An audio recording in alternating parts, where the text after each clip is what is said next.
watched the George Floyd documentary that Candace Owens put up. One of the things that his two roommates said was, they want a tall guy like me. They want a tall guy like me. And the day when he died, he said a prayer for, 8 minutes. Mm-hmm. They hit him with the fentanyl. If you look, the guy's knee wasn't even on his neck like that. Did Kanye West make N.O.R.E fold?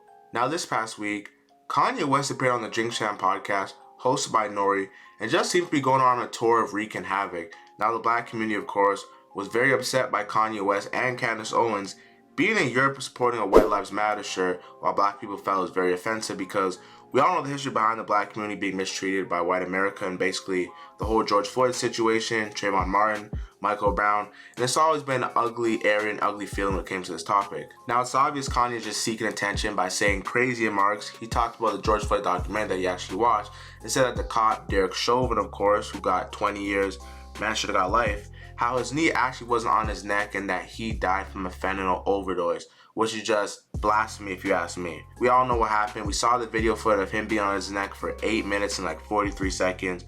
So we know that it was just an ill intent, pure racism, white supremacy, and just was just evil, outlandish killing. When it comes to Kanye West, it's really unfortunate because Kanye West was like one of my favorite artists, just like many guys watching this video. And it's like seeing him lash out in the media and do such childish things and say very inhumane and blasphemous remarks, it's just really hard to support him. It's like over the last 3 years, man, I feel like Kanye has really just fallen off his shape. I understand speaking your mind and personal freedom of speech, but the type of stuff he says, such blasphemy. Like over the last 2 years, he had his remarks about slavery, talking about slavery being a choice. We all know the history of slavery. Our ancestors slaved for over 400 years, and just after 1865, when slavery was, finally abolished, it's like it was replaced with segregation. So it's like, sure, there's no law making us slaves, but the white folks in power in white America definitely put laws that, keep the broke and keep the black people away from the white folks, and segregation is obviously what it means. Now, I'm a super fan of freedom of speech, but that's until it gets out of hand, and that's exactly what happened in this whole Drink Champs interview. It's like in this scenario, Kanye West just wanted to hop on a major hip-hop platform and simply just express his feelings. We all know he's been banned from Twitter. We all know he's banned from Instagram, so he basically has no outlet to, rage out and speak his mind. It's very true that as a black man in America, whenever you show deep emotions, whether it's anger, joy, or even sadness, the media loves to push a narrative of you being psycho or unstable, which is something that's happening to Kanye right now because whenever he exposes people's text messages on Instagram, whenever he makes unexpected remarks such as Drake being the greatest rapper alive, which is something that I don't disagree with. Drake is the greatest rapper alive, but less than 13 months ago, he was beefing with Drake and Drake was his top op. So it's looking very shady, man.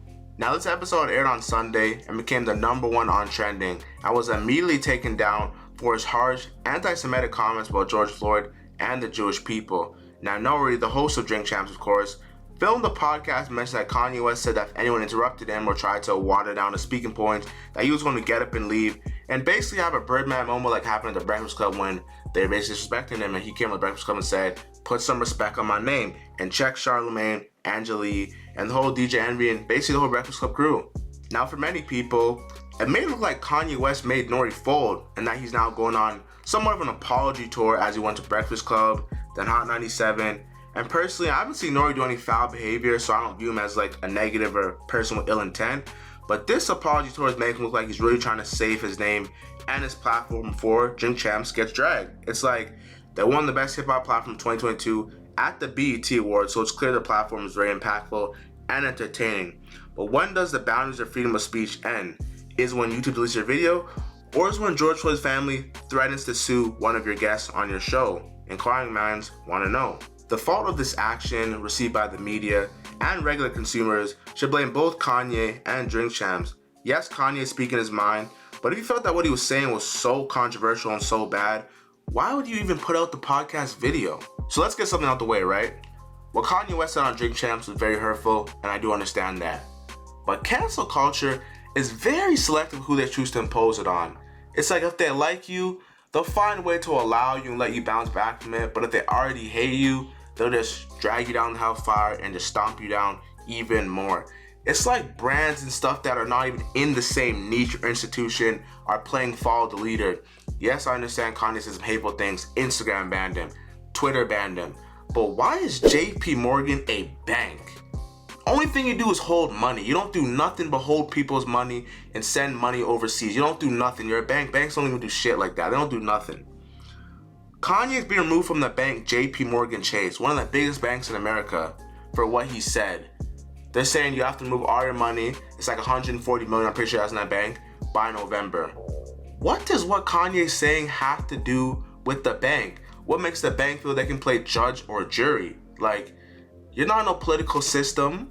You just hold money and like hold money that he made.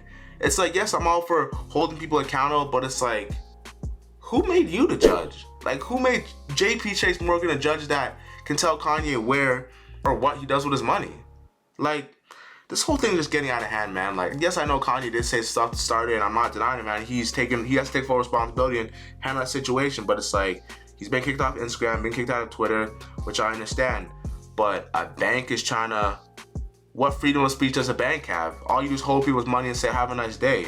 Like, what are they gonna do? Now, we all know Kanye West got kicked off of Twitter and Instagram, but he just pulled the most ultimate I have money move. Kanye West is buying the conservative social media platform Parler, which is regarded as the uncancelable social media platform.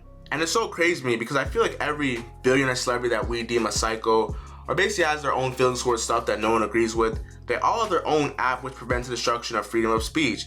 It's like Elon Musk bought Twitter.